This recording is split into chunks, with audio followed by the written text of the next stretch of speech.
Hi, welcome to the YouTube channel. Let's draw with oil pastels and draw some cake and cake slices. So this is a skinny oval. I'm drawing with the peachy color. It looks like it's white, but it's not. And then you're going to drop your lines down and then turn that line.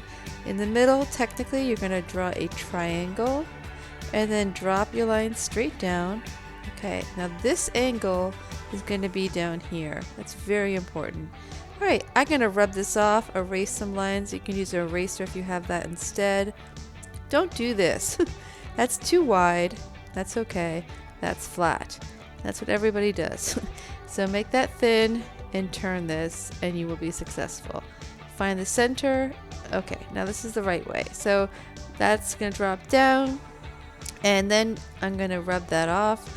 That's the center line there, and then the same angle up here, you're going to follow that angle and there. That's another important thing people tend not to do. Erase and rub that off if you want to. Alright, so I'm going to fill everything in. As you notice, it can completely cover it, especially if you give it enough pressure. And so now what I do is add some black, just so that you can see my lines, and I'm going to put a lot of black on. I made it kind of thick. And this is a blending stump, a tortillon. It's very tightly rolled, and I kind of like it with oil pastels. It's very stiff, and that helps to kind of push it around. Just don't smash it. And blend, blend, blend, blend, blend. I chose white. You can choose really any color you want. So I'm going to block this in and really fill this in so you don't see any of the paper. So the blue is going to be completely covered by the white oil pastel. And then I just need a little bit of a shadow edge because it kind of just flattened everything out. You can use whatever color you want. And see that kind of messed that up, but if you just keep blending it, it will go away. So sometimes the blending stump will carry a color.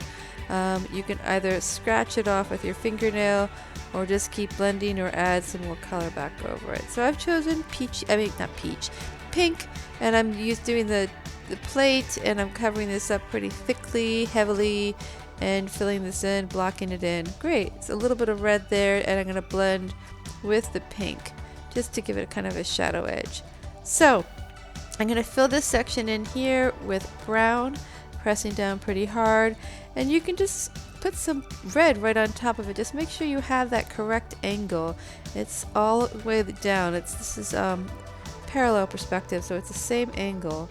So go ahead and cover this. I'm just kind of going over my lines first, and then using the side, I'm going to really block it in, fill it in using the red. But again, you can use whatever color you want for the icing. So I'm smoothing this out with a blending stump, going really carefully, and you can push the oil pastels around really, really well if you need to. It's pretty amazing in my opinion, and cover up the paper. So let's go ahead and draw a slice of cake. That was a triangle but turned there, and then this turns there. You've got the same angle, and then drop it down. So here's a plate, and this is another turned line after a triangle, and this is the side of it. And this is just really important that you have these angles and that they don't flatten out. Okay, so good. So this is a plate, and then you can fill it in. So thank you so much for tuning in, liking, and subscribing.